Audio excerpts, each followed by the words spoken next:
She yanked my phone mid-toast. The screen flashed with my name. Her smile stayed sweet as her whisper cut. "Go away, mother." The room laughed like she'd told a joke. I set down the knife. Before I continue, subscribe and tap likes so this reaches others. I'm Elaine Mercer, 56, from Cleveland. One bus ride from the Rock and Roll Hall of Fame. The restaurant lights were kind. They made everyone softer. The tablecloth glowed like a quiet pond, almost silver. My retirement cake said, "Thank you, Elaine," in blue script. I had practiced a short speech. 3 lines, no tears. I wanted to thank the nurses who trained me when I was 20. I wanted to thank the night shift, the ones who stay invisible. I wanted to thank my son for driving me home after doubles. Kara stood closest. She smelled like citrus and mint. She clapped first, fast, as if to start the signal. Her eyes stayed on my hands, not on my face. I lifted the knife. The room hummed with forks and glass. Daniel touched my elbow, a silent, "Go ahead, Mom." He still calls me Mom. He still means it most days. When she took the phone, she did it lightly. A scoop, not a snatch, but it emptied me anyway. I watched my lock screen slide under her thumb. Her laugh was airless. It didn't reach her eyes. "Don't worry," she said louder. "I'll take care of it." The word care bent in the middle and never stood up. At 6:45 p.m., just before coffee, the first sting landed. Not the words, not the giggle. The silence after. People who love you glance away when they're scared. I saw my sister reach for her water and miss. I saw my former supervisor straighten the salt shaker. Everyone waited to see what I would do next. I have trained myself to keep rooms stable. 40 years in a hospital makes you a quiet engineer. You make the bed taut enough to look safe. You tuck swabs and tape and gauze where hands expect them. You remove panic before it can wake the floor. So I smoothed the tablecloth and smiled like nothing broke. "Sit, Elaine. Enjoy," Kara said, patting my chair. The pat landed like a stamp. Property of someone else. I could have asked for my phone back. I could have made it small. I could have laughed. Instead, I looked at Daniel. His face folded, then steadied. He mouthed, later, like he always does when conflict shows. The server cut the cake into clean squares. The blue letters fell apart without bleeding. I took the smallest piece and held the plate steady. Sugar smelled like birthdays from years we survived. I remembered Daniel at 8, a pirate hat too big. He had frosting on his lashes and never blinked. "Speech," someone called. "Say something, Elaine." The room wanted me to make the mood right again. I opened my mouth and chose not to swallow it. "Thank you," I said, "for the work and the late nights." My voice was even. My hands never shook once. "Thank you for letting me do a job that matters." Kara cheered. She cheered as if she owned the words. "It matters to rest, too," she said, raising her glass. "Mom's phone keeps pinging. She forgets to turn it off." The table laughed like a chorus that had practiced. She held my phone up. The case caught the light. For a breath, I saw my whole face on the black glass. My passwords live in muscle. They learned me long ago. I've never written them anywhere but my bones. Yet I felt a new pressure in my ribs tonight. My chest noted every small move she made. The left swipe, the pause, the quiet, greedy hover. She behaved like a person browsing aisles that weren't hers. Daniel saw it too. He reached across for the phone. "Babe, give it back," he said, soft, practiced, peacekeeping. "Relax," she said. "I'm ordering more dessert for her." She tapped. She frowned. She tilted the screen away. Her thumb pressed the side key like she meant to help. I watched the tiny pad of it map my life. I remembered the first time she asked about my bank. "Do you need help with the app?" she had asked. Her voice was powdered sugar over a cold spoon. "I can set up autopay, make everything easy." Easy is a generous word, until it becomes a leash. I told her I was fine, and she smiled like a veil. The room kept moving around us, business as usual. Coffee poured, a fork dropped. Something about parking. I breathed in steady counts, like we teach new nurses. In through the nose for 4, hold for 4, out for 6. The body listens when the mind is cornered. It will buy you minutes you can use later. Gosh, so many notifications, Kara said, cheerful. She scrolled without shame. My lungs burned and didn't show it. Notifications are breadcrumbs. They tell stories fast. A deposit here, a pharmacy refill there, a lab result. A life condensed into pings and previews and balances. She skimmed me like a recipe she planned to edit. Let me see that, I said, low, even, unshakable. My voice clipped the air like a nurse's scissors. She glanced at Daniel first, like he owned the tiebreaker. He looked at me. He said nothing, which meant everything. Power travels in the quiet. Watch where it goes. She kept the phone and kept her smile. I put my fork down and folded the napkin once. The fold made a clean line I could follow. I imagined the hospital corridor at shift change. Carts rolling, wheels speaking in identical syllables, monitors breathing their unmusical lullaby, order inside noise. It calmed me like scripture. Across the table, my former supervisor raised an eyebrow. She knows me. She has seen me blunt and gentle. She has seen me tell men twice my size to sit down. She has seen me stay beside women who fought morphine. She lifted her glass at me, a tiny interrogation. I lifted mine back, a tiny not yet. The restaurant's speakers hummed a song from the 90s. A line about rain and radios, built for nostalgia. The city outside kept its own weather in the streetlights. Through the window, a bus slid past like a blue fish. Somewhere, a driver tapped a steering wheel in time. Cleveland moves even when a room stops for you. Mom, Daniel said finally, do you want me to? He didn't finish. He never finishes when it matters. I love him for it, and I fear him for it. Peace is a coat he wears even in a heat wave. It looks good on him and leaves me cold. I smiled at my son so he could keep it on. Kara pressed the phone's side button again and sighed. Her face keeps opening it, she said, fake frustrated. She held it up, hoping for my eyes to unlock it. I looked at the candle instead and let wax drip. My face stayed a moon behind thin cloud. The screen dimmed the way shame does when exposed. I'll grab the check, she told the server, bright again. Put it on their card, then we'll reimburse later. There means me when she speaks for both of them. It means my son's wallet and anything attached to it. I have paid many checks no one saw me lift. I felt my shoulders square like a door finding its frame. I thought about the year Daniel was born. I thought about the second job, the night cleaning. I thought about the mortgage payment I made alone. I thought about the shift I worked during his fever. Nurses learn to stand inside a storm and still chart. We record truth before lightning edits the file. Kara scrolled, thumb steady, eyes hungry and wide. She tapped an icon she believed was a store. She did not know my app icons are patient to mislead. I changed the order 2 months ago just in case. The bank hides where the weather used to be. The weather moved to a folder named recipes. Do you want to say something? My sister asked me. She kept her volume low, her lips barely moving. I kept my eyes on the candle's blue edge. I will, I said, when the table is listening. My sister nodded. Her rings clicked like tiny bells. The server refilled water and didn't look at us. Kara laughed again, louder, seeking allies in noise. She always forgets her phone, she told the table. She leaves it everywhere. It's basically a hazard. I don't forget. I stage, I plant, I water. People show you their true thirst when you hand them a glass. Tonight she drank until the mask loosened at the edges. I let the moment stretch like clean linen in sun. Stretch long enough and wrinkles admit they're there. I watched her and learned her rhythm. Tap, wait, glance. Every thief has a pattern disguised as a habit. Every bully calls it a joke until witnesses leave.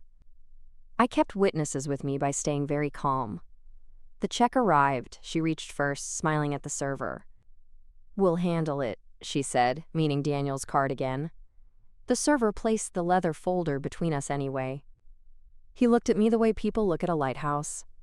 I opened it and saw the total, then the note. Congratulations on your retirement. Drinks on the house.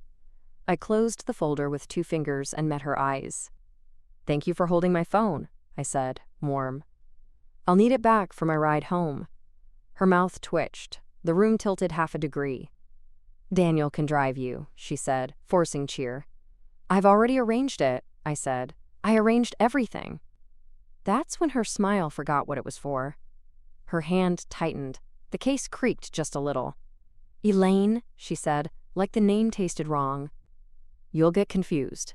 Let me handle your apps. The table went quieter than a waiting room at 3 a.m. Even the air leaned forward to hear the next part. I have been called fragile, and I have been called steel. Both are true, but not at the same time. Tonight, Steele wore a soft sweater and sensible shoes. I reached out, palm up, simple as a nurse's command. Give it back, I said, please. The please was for the room, not for her. She didn't move. She decided to test the silence. I let the silence do what it does best, amplify. In it, guilt grows fat and courage finds its outline. My supervisor set her glass down and waited. My sister looked at Daniel, and Daniel looked at me. Even the candle straightened its small, bright spine. Kara finally set the phone on the table, slow. She kept 2 fingers on it as if it were hers. I slid it to my side and wiped the glass once. The screen woke. My face opened it, like a door. A notification blinked and then sat very still. I didn't tap it. I let it glow like a lighthouse. The room exhaled and tried to be normal again. Chairs squeaked. Someone asked for decaf. Daniel rubbed his temples and said my name. Mom, he said, half apology, half question. I'm fine, I said. Finish your cake. My voice made a promise the table couldn't see yet. I tucked the phone under my palm and felt the beat. One steady pulse, mine, patient as a metronome. I have survived years by counting this rhythm. It tells me when to wait and when to cut. The next cut would be clean, it would not bleed. I let the moment end on purpose, to begin the next. The restaurant emptied, but the noise stayed in me. I carried it home like a buzzing, pocket-sized storm. I placed the phone on the mantel and let it breathe. It pulsed with quiet light, patient as a metronome. I didn't open anything yet. I watched the glow. Sometimes restraint tells you more than rush ever will. The next morning, the house kept its hospital stillness. I made coffee I could have brewed blindfolded years ago. Steam wrote short messages on the window, then disappeared. I unlocked my phone with the face that earned it. The lock humored me like an old friend at the door. Behind it, a feed of myself waited to be studied. Call log. 2 new numbers I did not recognize. Both short, both local, both pressed and canceled fast. Missed FaceTime attempts at odd angles and heights. A screenshot folder with 3 new additions, all blurry. One image showed my home screen, icons like chessmen. Blurry or not, intent writes itself in the margins. Messages held crumbs in preview lines. Verification code, confirm transfer, tap to approve. Shallow drafts in notes, then deleted, then half returned.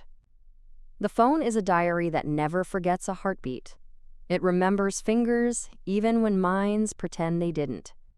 It keeps time for people who think they own yours. At 9:10 a.m., a text arrived from Lakeside Bank.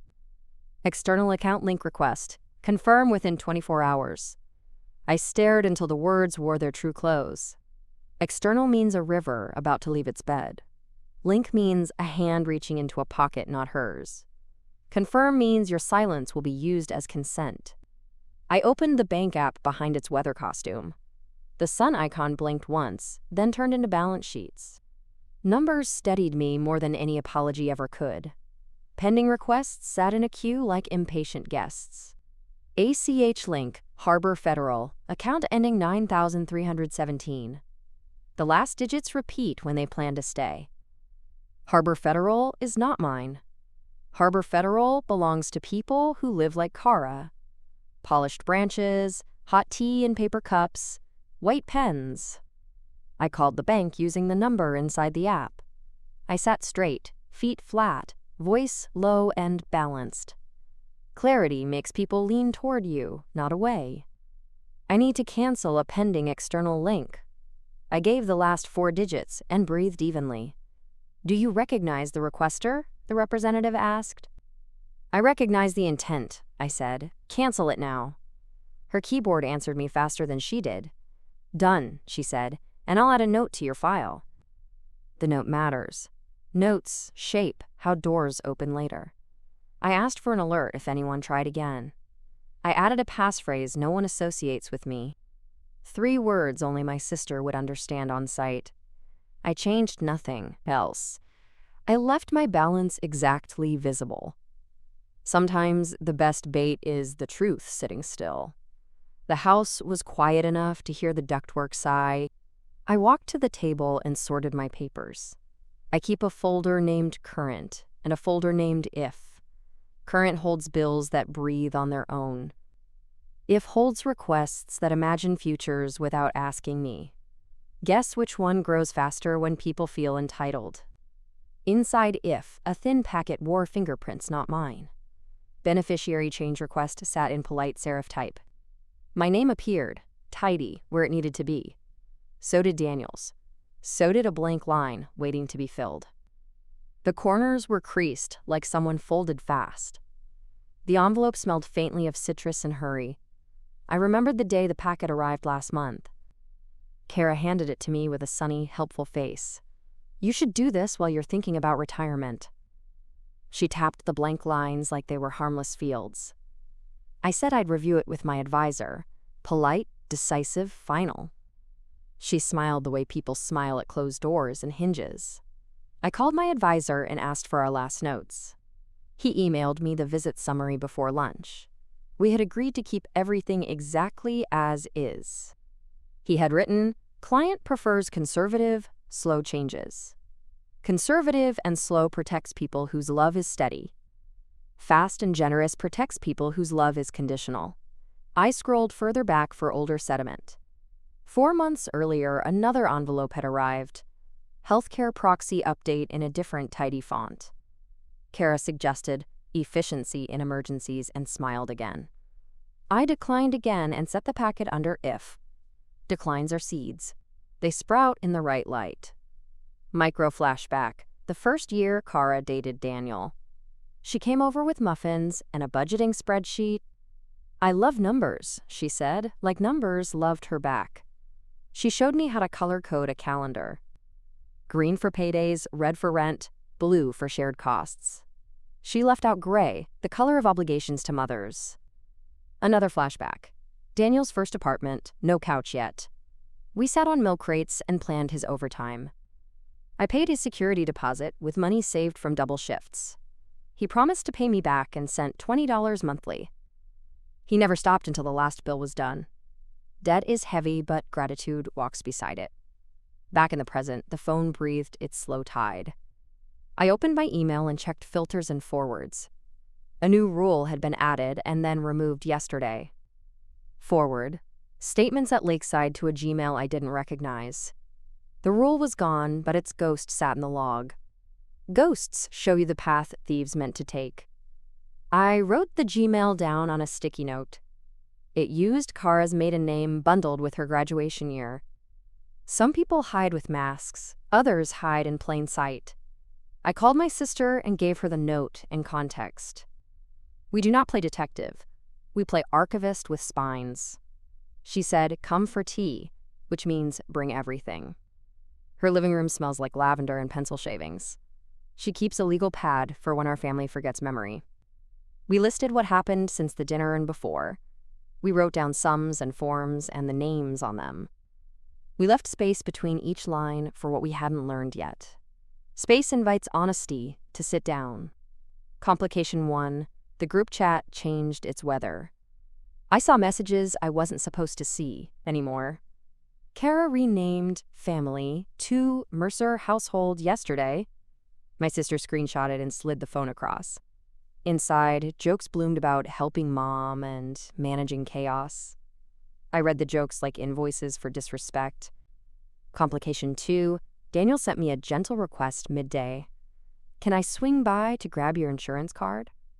No explanation, no context, just a helper's voice. Helpers often do errands before asking why errands exist. I asked him to come after dinner when I'd be home. He sent a thumbs up and a heart, his two safe emojis. Complication 3. The bank called back with good suspicion. Someone attempted to relink from a different device. The rep's voice had that careful tone people use near cliffs. We added a device lock and a second passphrase. She asked if I wanted to freeze external links entirely. No, I said. I want to see who tries again. Complication 4. Work sent a farewell check I hadn't expected. Unused vacation days, taxed and clean, a modest cushion. Money changes gravity when families smell it in the air. I moved part to a new savings bucket labeled Tools. Tools means lawyers, locks, copies, and spare keys. Tools is not for groceries. Tools is for doors and futures. I seeded the justice move the way gardeners seed winter. Quiet, below frost line, protected from loud weather. I enabled daily balance alerts to my sister's email. I set my voicemail to transcribe and auto-forward. I turned on a feature that notes failed Face ID attempts. It registers angle, distance, attempt count, and time. I also wrote a letter on paper with a real pen. I signed it with the hand that held Daniel first. It said, "All changes to my accounts require my presence." I mailed copies to my advisor and my bank branch. Paper makes people behave when screens invite shortcuts. Ink still frightens those who prefer whispers. Late afternoon, Kara texted me a cheerful screenshot. "Look, Mom, I made a shared folder for recipes." The folder name hosted 2 subfolders, Soups and Bills.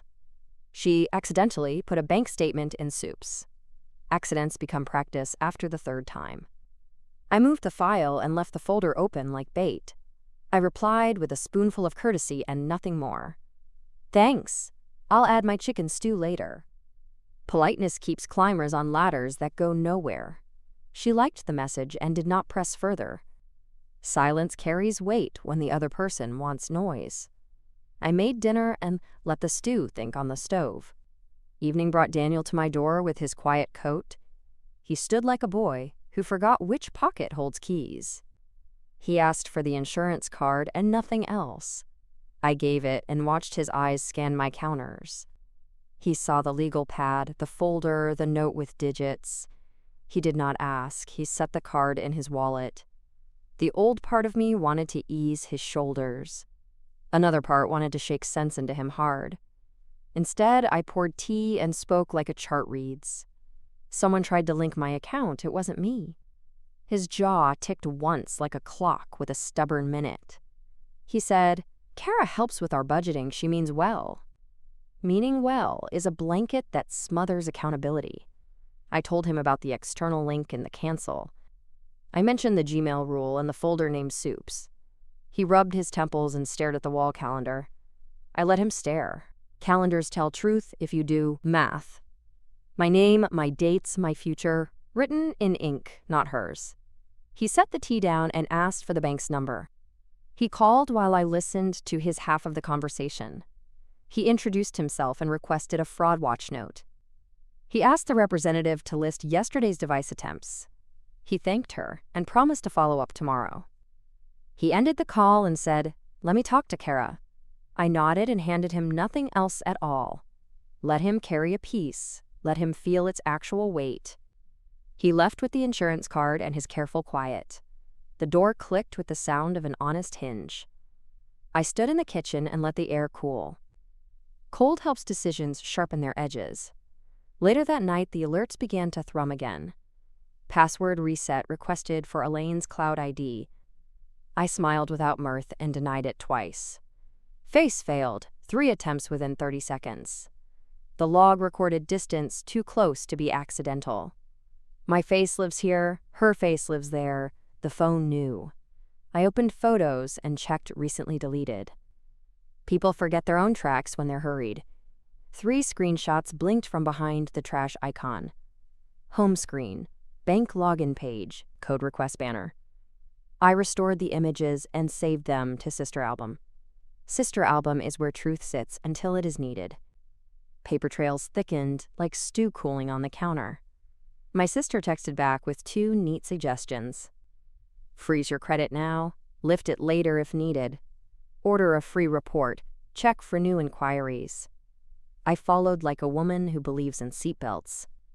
Belts don't prevent storms, but they keep you living after. I filed copies of everything in a cheap fireproof safe.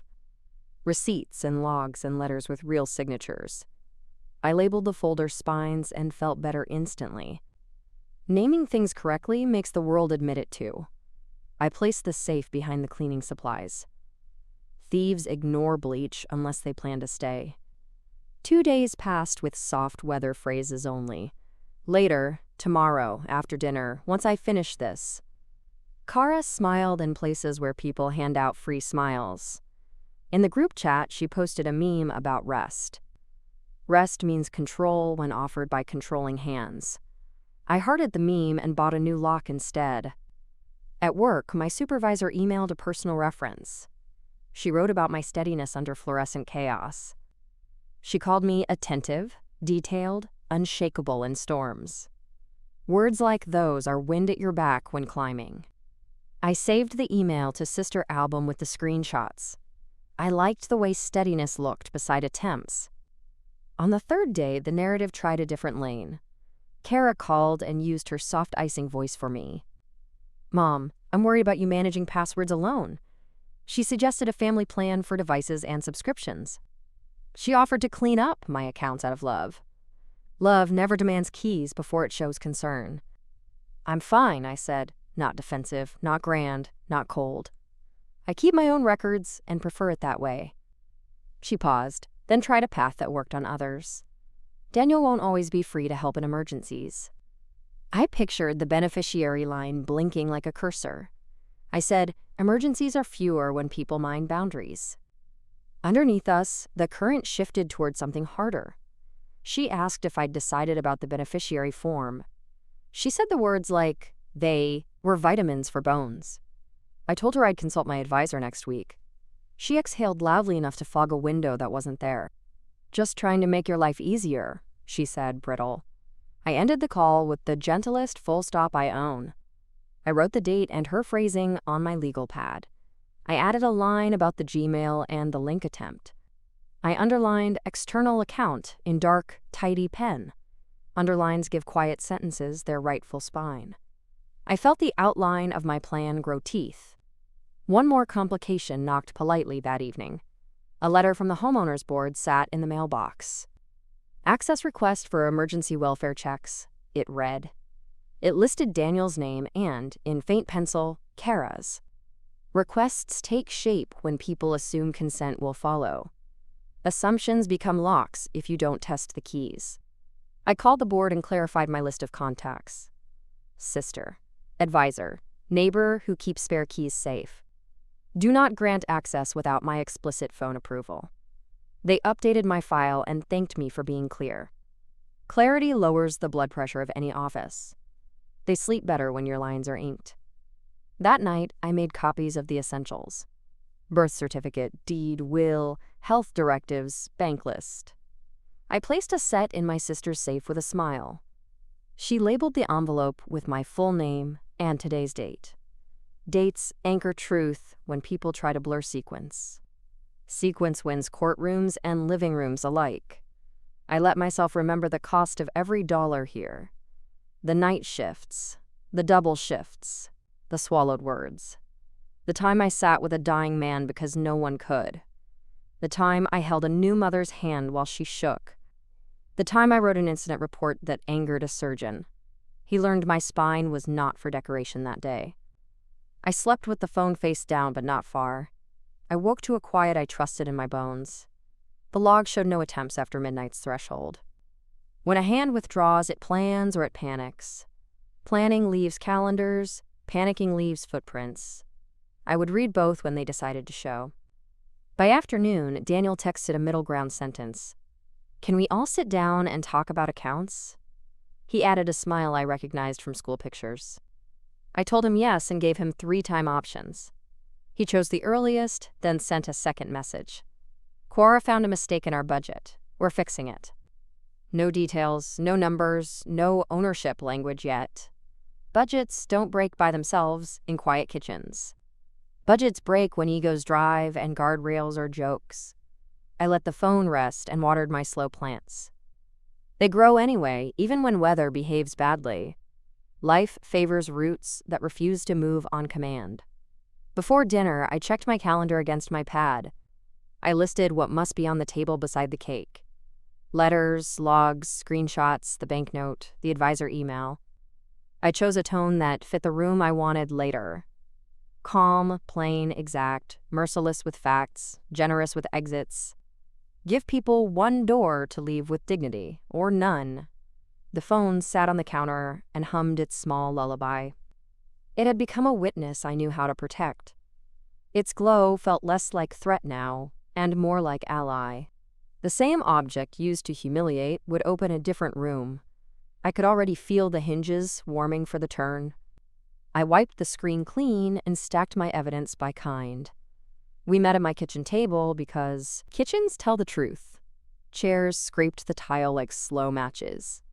I set water glasses down and let the room settle. Daniel sat first. Kara chose the seat with the best angle. I placed my phone in the center, screen dark, face down. My folder named Spines waited beside it, calm as stone. I didn't raise my voice or my pulse.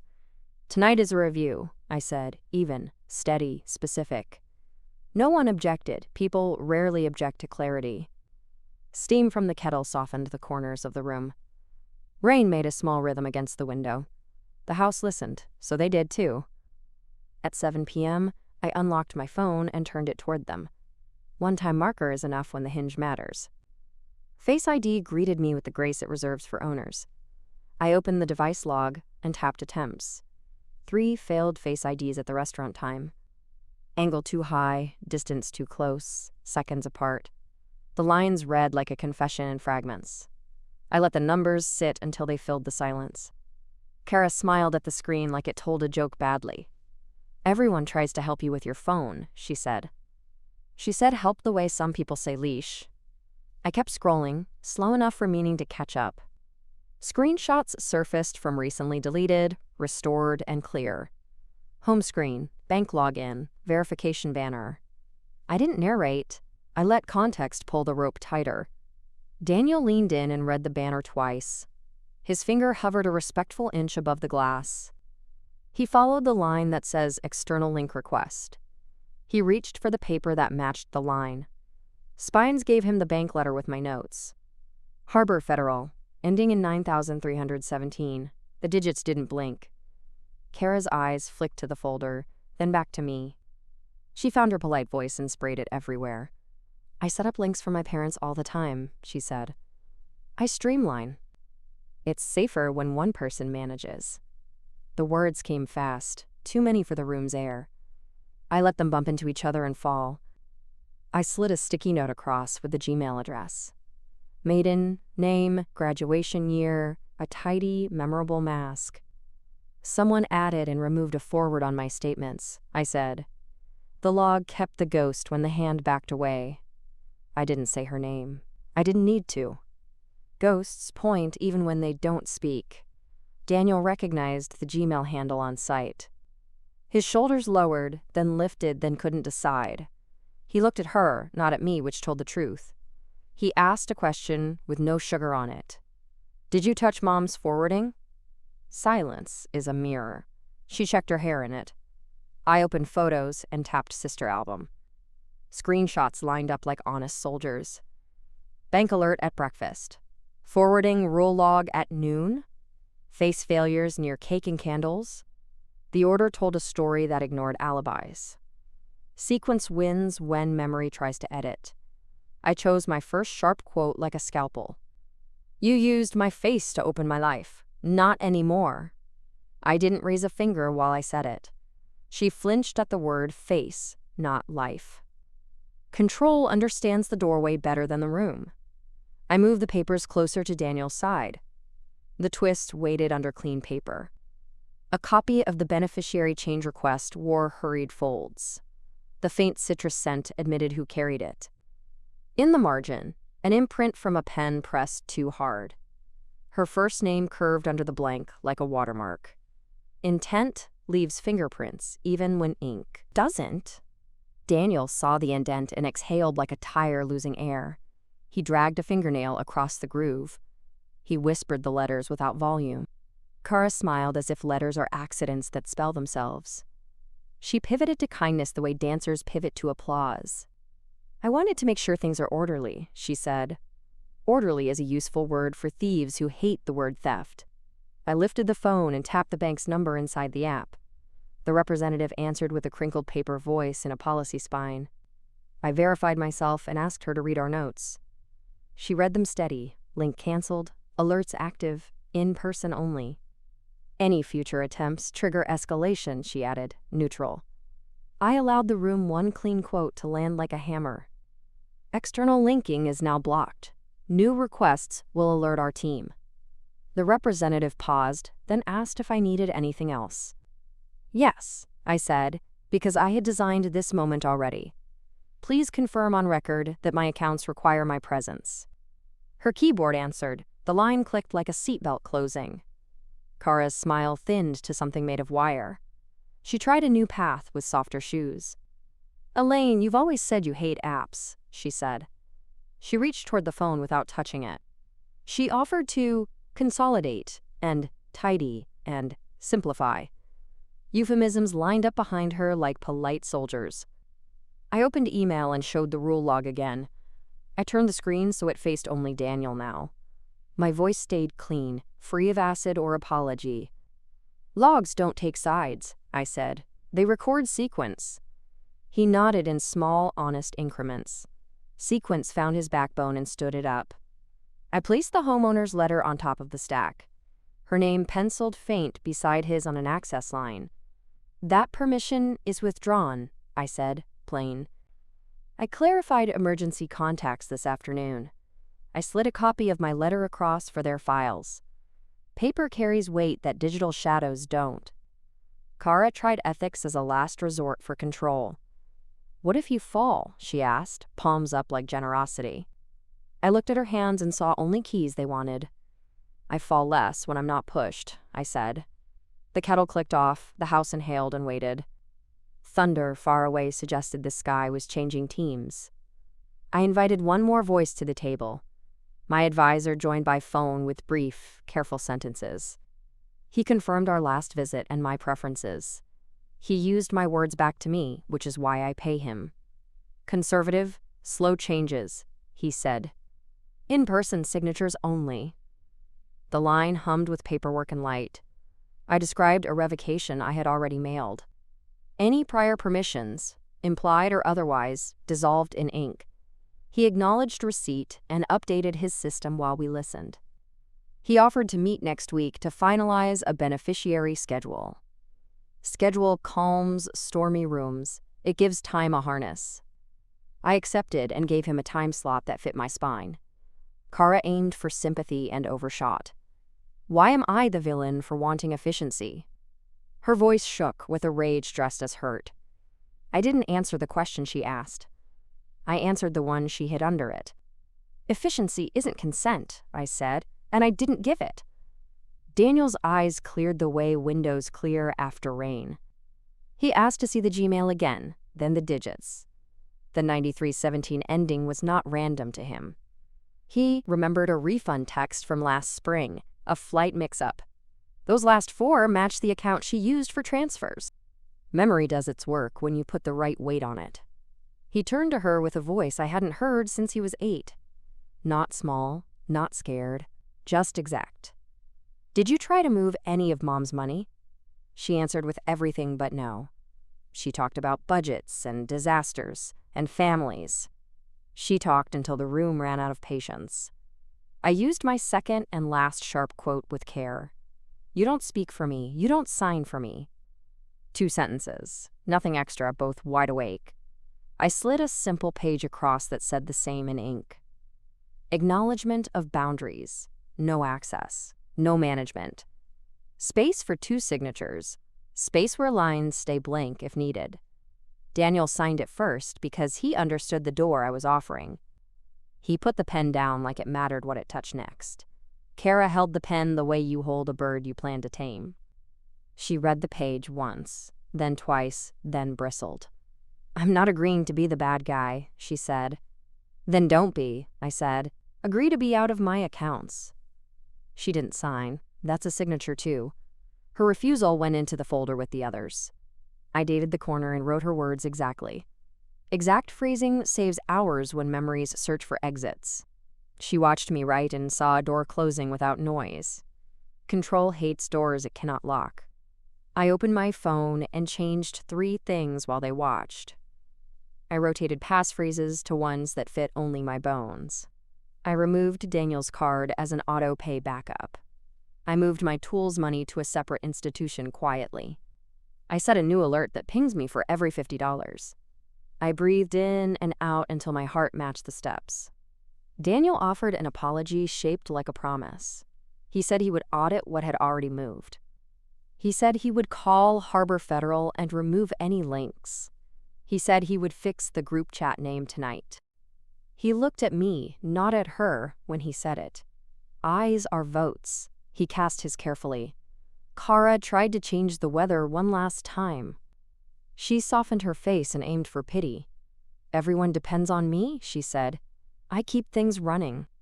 I resisted the urge to bless her with chores she could keep. Instead, I chose simplicity, which cannot be argued with. "Keep your own accounts running," I said. "Leave mine alone."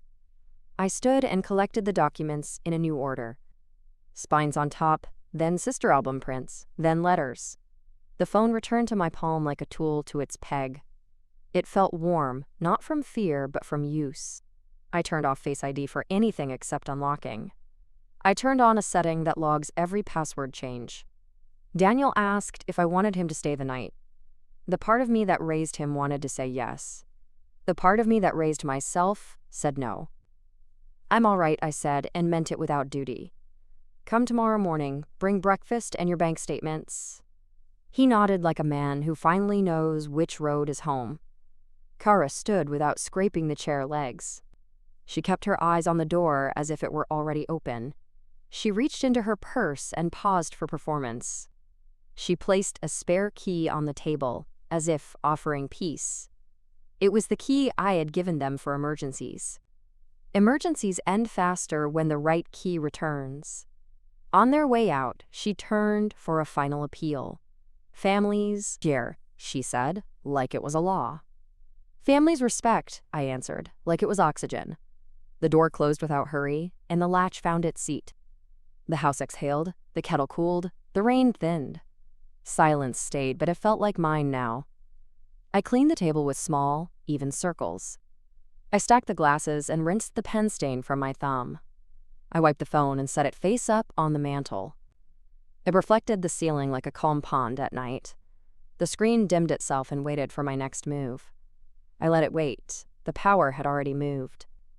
I wrote one more letter before sleep found me. A simple update to my will with a note for tomorrow. Beneficiaries remain as is until a trust bears my name. Executor instructions. In-person verification. No digital proxies. I sealed it and placed it with spines where it belonged. Ink does not flinch when pressure visits. The log stayed quiet while I brushed my teeth. Quiet is a kind of applause when you've earned it. I climbed into bed with my back to the door. Not because I feared it, but because I didn't. The house kept watch with me for a little while. Then both of us slept like rooms with nothing to hide. Morning arrived without alarms and stayed.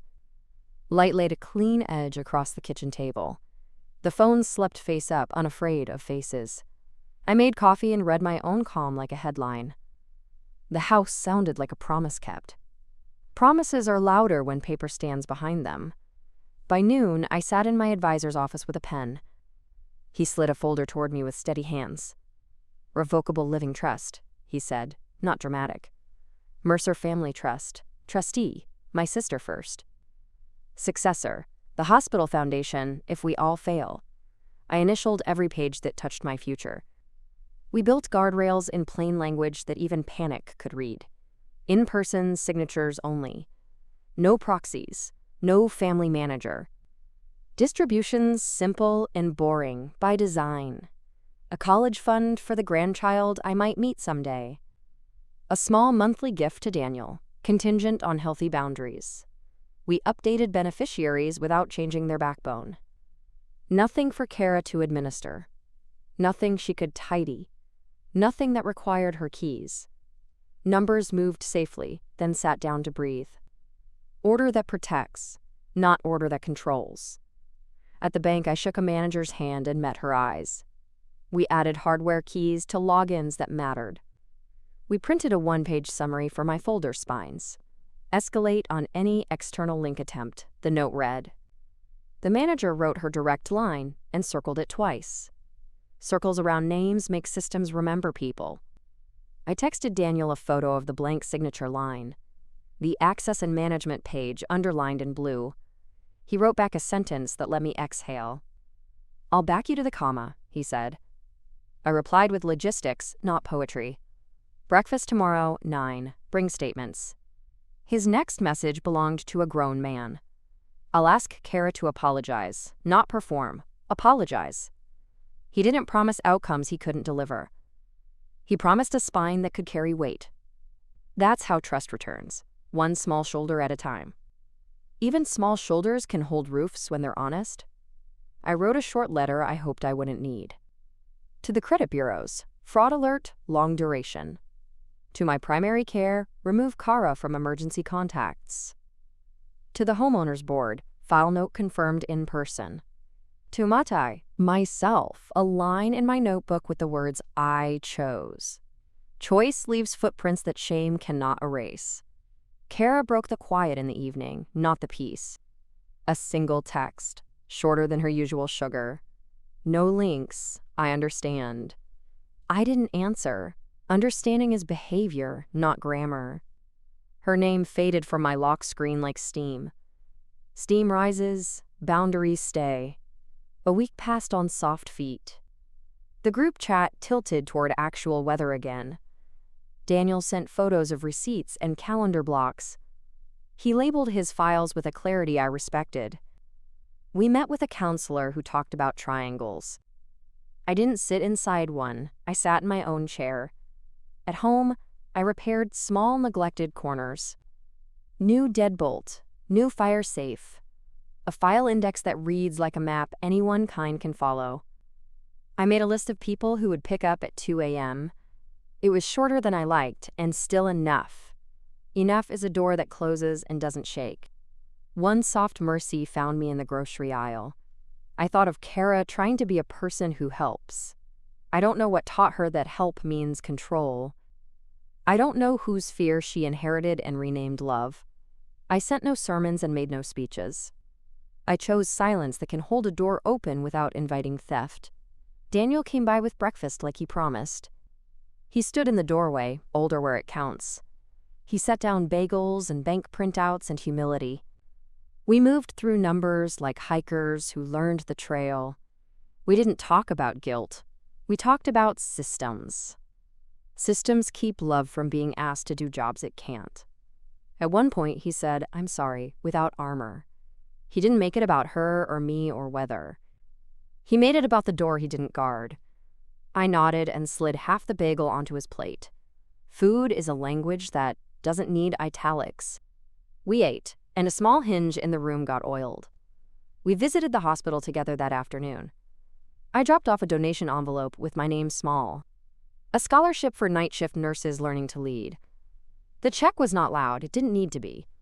We wrote, "For the ones who keep the floor steady." Steady people deserve chairs, not jokes.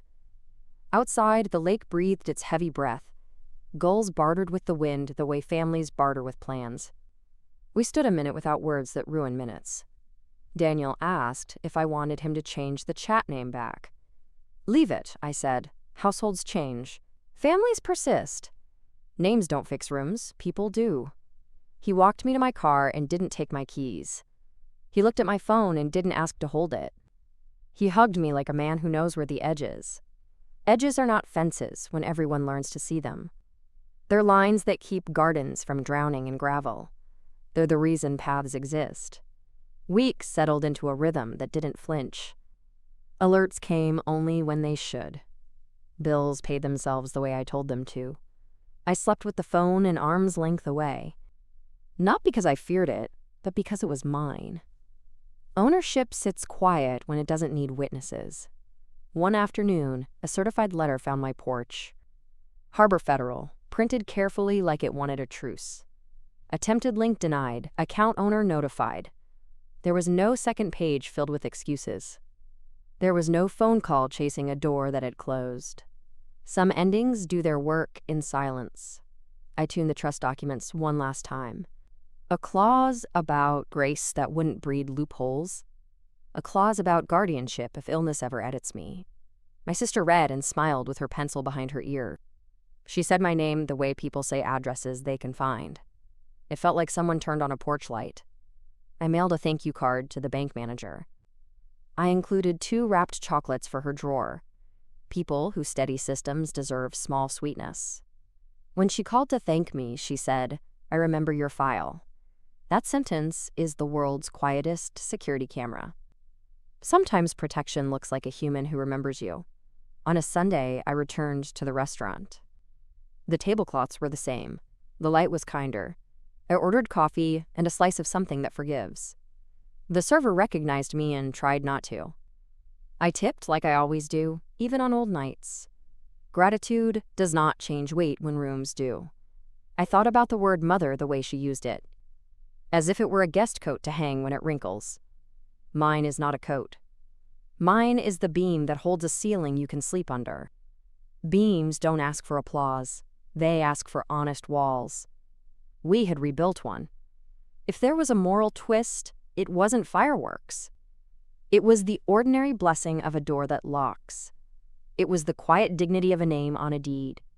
It was a son who learned the shape of a boundary. It was a woman who turned humiliation into infrastructure. Infrastructure outlives weather and opinions both. I did not report Kara, not then. What I filed was sharper and fairer, memory. A stack of dated notes that teach time how to behave. A folder called Spines that holds the room upright. A photo roll called Sister Album that stores rain and proof. The law will find me if I ever whistle. I won't need to shout. Sometimes justice looks like a loud fall. Sometimes it looks like a soft correction that stays. This one chose quiet roads and signs that don't blink. I drive them now without checking my mirrors for permission. The city opens in green lights and honest speed limits. I keep my hands at 10 and 2 and call that peace. Dawn through the windshield is an old friend with new manners. The dashboard glow is a small sunrise I steer. The road hums a note that fits in my throat. I pass the Rock and Roll Hall of Fame and smile once. The lake exhales, the sky lowers its shoulders. If you've ever had to take back your keys and your voice, ride with me, then like, comment, and share so someone braver tomorrow finds this road.